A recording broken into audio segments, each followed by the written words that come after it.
The other Friday game that we got that's going to have some playoff relevance, we got 8 o'clock Iowa, who's 2-1, traveling to Rutgers, who's 3-0. Iowa favored by 2.5 points on Fox. Mark Gronowski for the Hawkeyes, gone 37 of 63, threw for 306 yards, 3 touchdowns, 1 interception.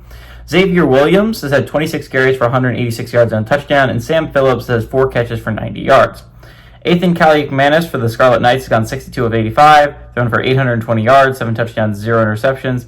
Antoine Raymond's had 43 carries for 240 yards and 5 touchdowns, and KJ Duff has had 17 catches for 244 yards and 2 touchdowns. Iowa's 4-0 against Rutgers all time from 2016 to 2023. Iowa is 2-0 when going on the road to Rutgers. They're 1-0 in one-possession football games.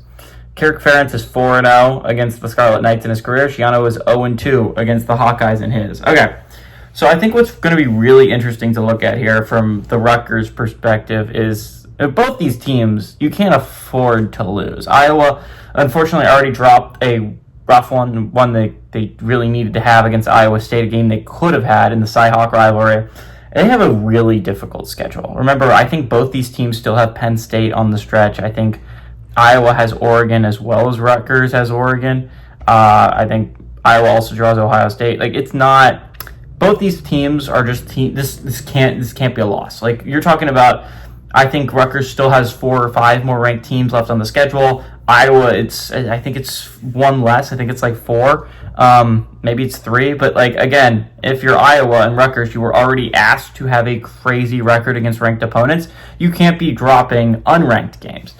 The other really interesting part of this is the storylines, right? Rutgers has statistically so far this year one of, if not the best offense in all of the Big Ten.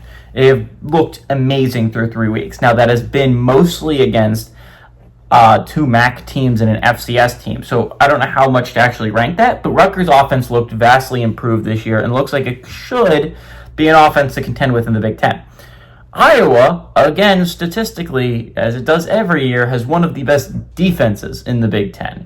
They played Iowa State in a really close game, a game they barely lost, but Iowa State has a really good offense, and Iowa's defense held in, 16 points? I mean, it was a really great showing by Iowa's defense. The defense looks great, as it does every year for Iowa, and Rutgers' offense looks really good. So you're talking about a really great offense going against a really great defense. The other really interesting point of that is Iowa has statistically one of the worst offenses in the Big Ten, as shown by the fact they were only able to muster up 13 points against Iowa State and lost.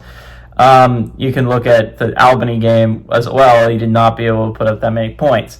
Rutgers' defense has been a sieve. They have let almost everyone score on them. Ohio ran a roughshod over them, and they were lucky to get away with Ohio with a win. So I think this is a really interesting storylines for this case. You got unstoppable force meets immovable object on Rutgers' offense versus Iowa's defense, and then Iowa's offense is a movable object meets stoppable force in Rutgers' defense, right? So it's going to be really interesting how the battle's going to go back and forth.